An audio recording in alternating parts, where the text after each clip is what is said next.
बच्चों, अब हम कबीरदास जी का तीसरा पद पढ़ेंगे।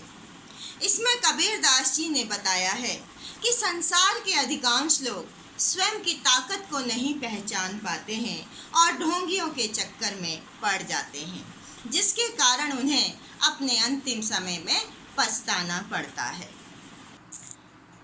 सबसे पहले हम इस पद का वाचन करते हैं। साखी शब्द ही गावत भूले, आत्म खबर न जाना। हिंदू कहे मोहि राम पियारा, तुर्क कहे रहीमाना। कठिन शब्द अर्थ देखते हैं। साखी दोहा यानी साक्षी, शब्द ही वह मंत्र जो गुरु शिष्य को दीक्षा के अवसर पर देता है। पद भी हम इसका अर्थ ले सकते हैं।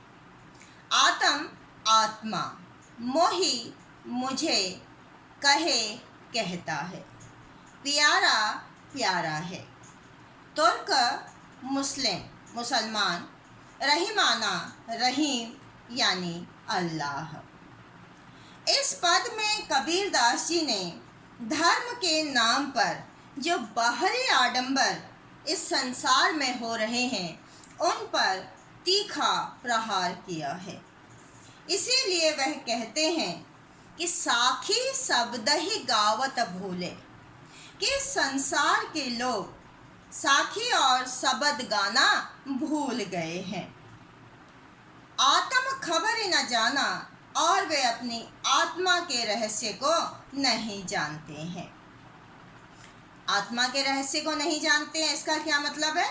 वो ये नहीं जानते कि आत्मा और परमात्मा एक ही है, उन दोनों में कोई अंतर नहीं है। इन लोगों को अपने सांसारिक जीवन पर घमंड है। हिंदू कहे मोहि राम पियारा, तुर्क कहे रहीमाना। इसमें दो धर्म के लोगों की बात कही गई है, एक हिंदू की और एक मुसलमान की। आपके मन में ये प्रश्न पैदा हो सकता है कि आखिर हिंदू और मुसलमान की बात कही गई तो सिख और ईसाई की क्यों नहीं? बच्चों, जिस समय हम 14वीं शताब्दी की जब बात करते हैं तो उस समय अंग्रेज भारत में आए नहीं थे और सिख धर्म उस समय उदय नहीं हुआ था यानी नहीं बना था। उस समय भारत में केवल दो ही धर्म के लोग रह रहे थे, हिंदू और मुसलमान। और उस समय आडंबर हमारे समाज में बहुत अधिक हो गया था। इसलिए कबीरदास जी ने यहाँ हिंदू और मुसलमानों के आडंबरों पर ही चोट की है। वे कहते हैं कि हिंदू क्या कहता है कि उन्हें तो राम प्यारा है और वह राम राम राम राम जपता रहता है, जबकि तुर्क यानी मुसलमान जो होते हैं रहीमाना रहीम यानी अल्लाह अल्लाह जपते रहते हैं और बताते हैं कि उन्हें तो अल्लाह ही प्यारा है। आपस में दो लरी लरी मुए, मर्म न काहू जाना। घर घर मंत्र देत फिरत हैं महिमा के अभिमाना।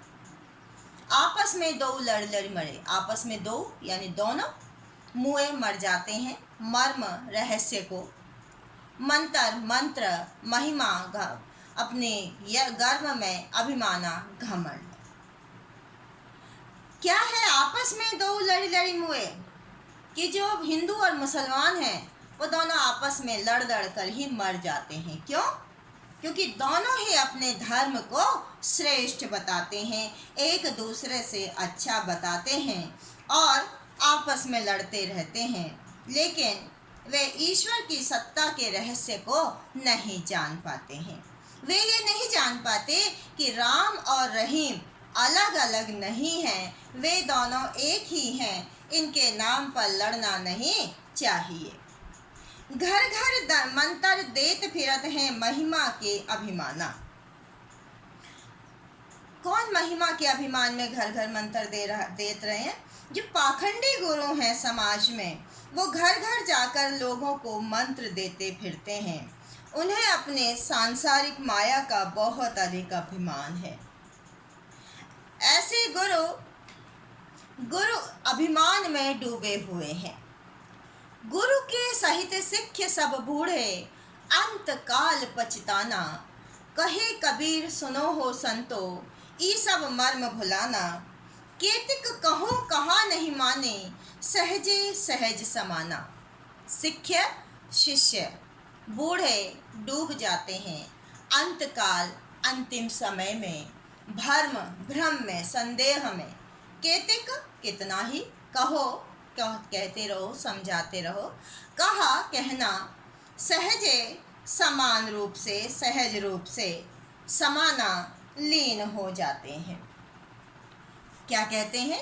गुरु के साहित्य सिक्ख सब बूढ़े।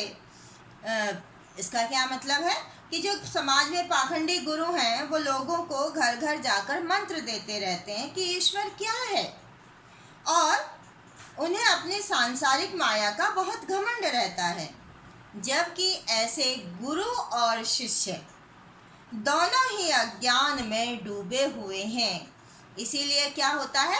अंतकाल पछताना। इन सबको अंतकाल में, अंतिम समय में पछताना पड़ेगा। कहे कबीर सुनो हो संतो, ई सब भर्म भुलाना।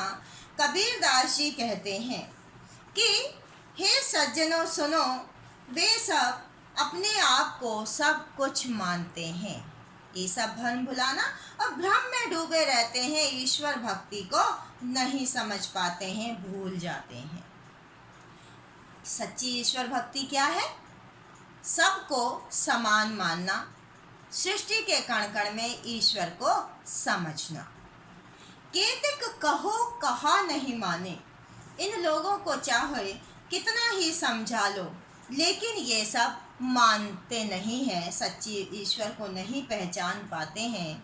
सहजे सहज समाना, जबकि सच बात तो यही है कि ईश्वर तो सहज साधना करने से ही मिल जाते हैं।